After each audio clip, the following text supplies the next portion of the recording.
Good morning, good afternoon, and good evening from wherever part of the world you're joining us from. This is the Mental Health Compass, and I'm the anchor, Israel Danjuma. And on this, we analyze, we discuss, and we look into mental health related matters, its myths, its facts, its concepts, and finding solutions to mental health problems. And today, just like any other bright day, I have with me in the studio Dr. Nancy Ojinja. Dr. Nancy, it's good to have you in the show. Now, uh, I wonder how some pastors will feel listening to this because they've conducted a whole lot of deliverance cases and there have been testimonies that this person was mentally sick and upon prayer the person became healed. And now you're telling us that that is actually a myth, not really a fact. Now, away from that, there's for us that have been misbehaving while we were small in primary school, we usually hear our teachers tell us that many are mad, few are rude. Okay. Now, this statement, is it a myth or a fact? Okay. Many are mad, few are roaming. Okay. So before I answer this question, you raised the point that some people that are spiritual leaders might take offense and think that we created miracles, right? I'm not there to prove any miracle, but I also do not doubt the power of God or doubt spiritual powers, right? But the thing is that many people are misled. Asking about myth.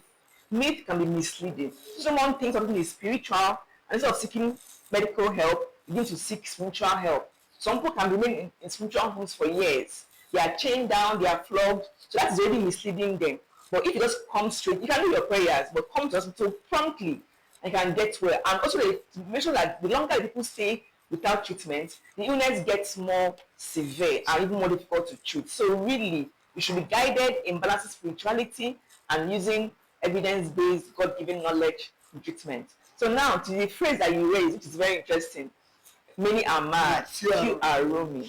So as a psychiatrist who is very particular, I mean, we all are concerned about the stigma or how people see mental illness or see our patients, right? To say that, to call our patients mad, that is very, very derogatory. That is stigmatizing term. It's very unfair, right? Madness is not connotes a very like person doesn't have any sense, they lost the senses completely and all that. So we don't say mad. Person is suffering from this, right? The same way someone is suffering from cancer, from diabetes or hypertension, just one more illness. So that term, right, the madness in itself is a term of stigma that we should throw away. Person is suffering from a mental health condition like any other toothache, right? Eye problem. Yes, you have severity of illnesses as well, right? So now, but in a way, that statement, many are mad, few are roaming, reminds me of something like, I mean, in a way, some people think that mental illness is only when somebody is in quotes, say this person is mad, like very severe, on the streets, naked, roaming, and all, vagrant, eating from the dustbin. That's what people term as mental illness. That is a very, very serious myth because mental illness comes in very different forms, subtle. People can be functioning in their life as even apparently dressed well, speaking well, even well packaged, but they are actually going through or suffering from a mental health condition. You may not know if you're not very close to them, some exact changes in them, you may not even know. So different conditions can actually be mental illness, right? Mental health conditions that can be there without appearing like as people normally see it on the road, red plus severe, right? So that means your statement is correct in a way that many are mad, few are roaming, but just correct in the sense that mental illness is beyond what you can identify easily and say this is an illness. So you can have anxiety. Person doesn't have to show you that he's anxious, but just feeling tense, they have to think very fast, they're afraid to do something they want to do.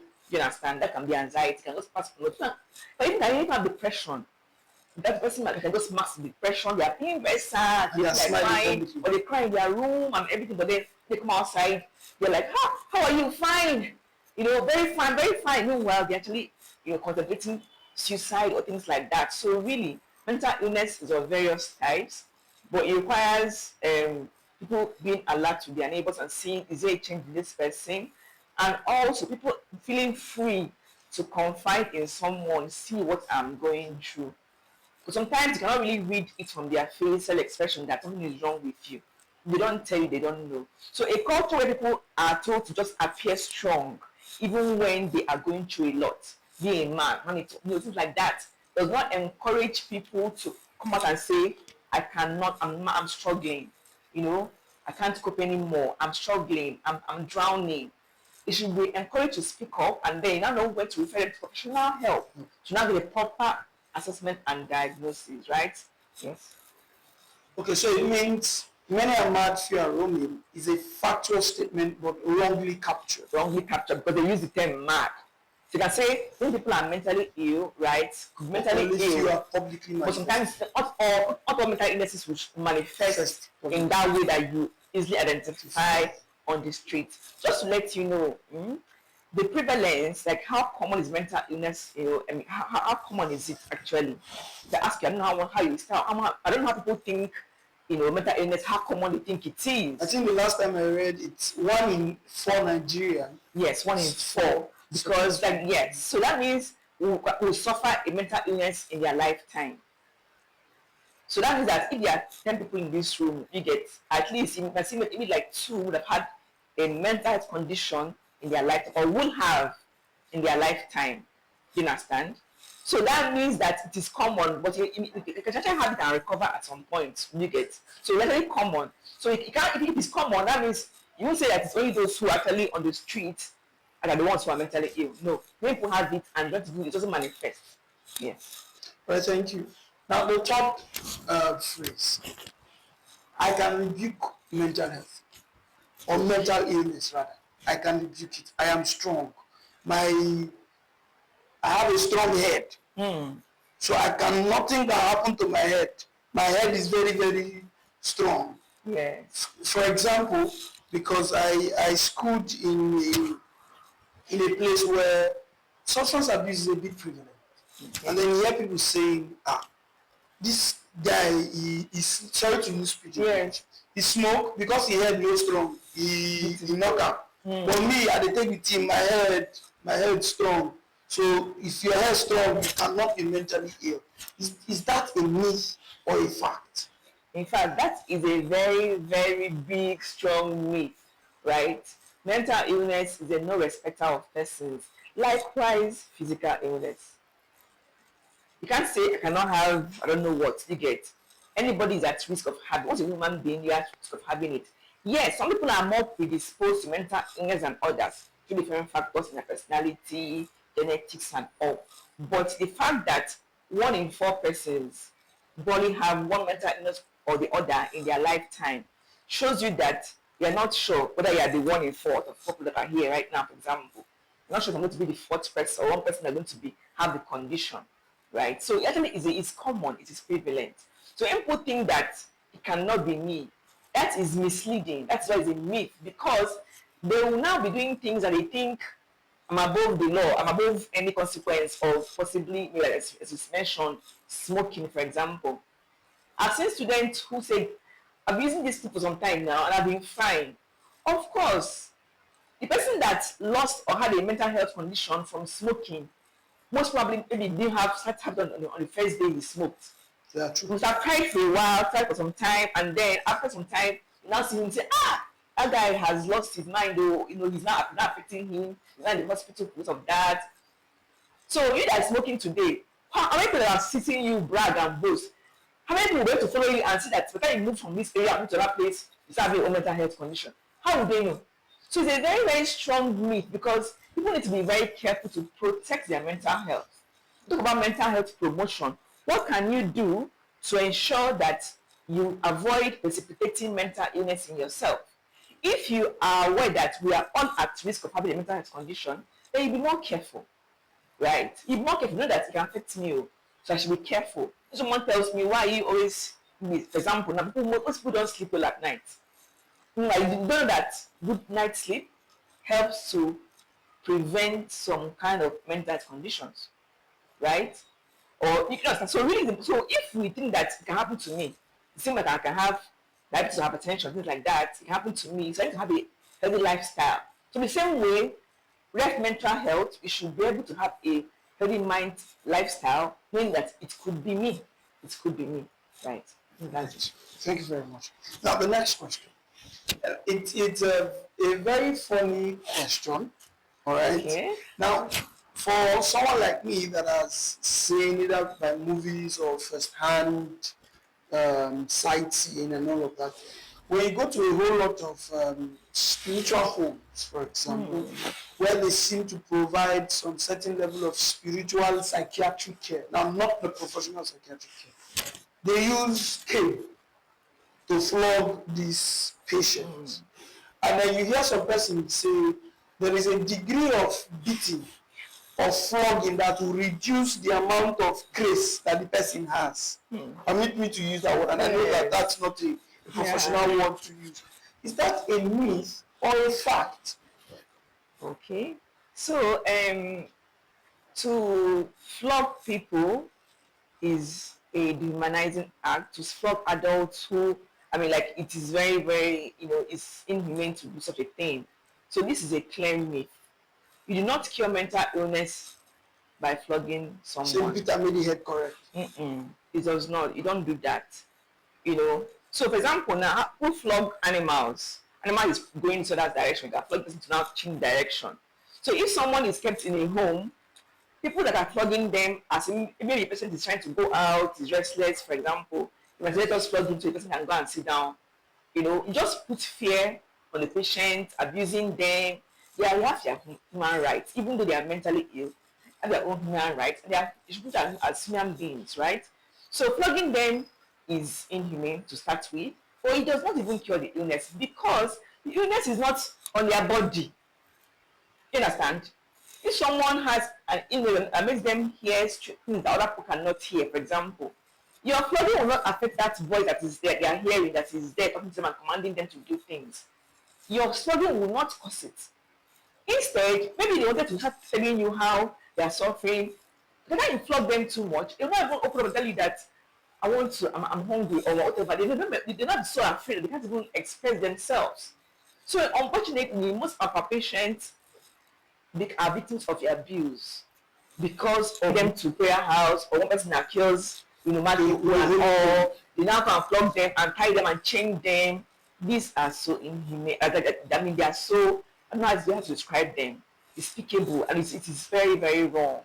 And those people have rights. And so if the myths are cleared, I know that this is not the treatment. If people don't get well, right? They can actually now say, okay, let's find out what works, right?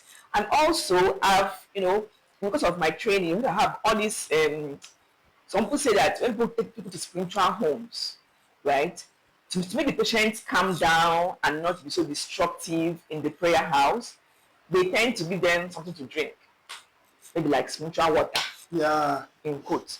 But we realize that sometimes those people in those homes know that what works is medication. They can calm the person down, like the person take the medication, acts on their head and their brain and balancing things out, and it calms them down.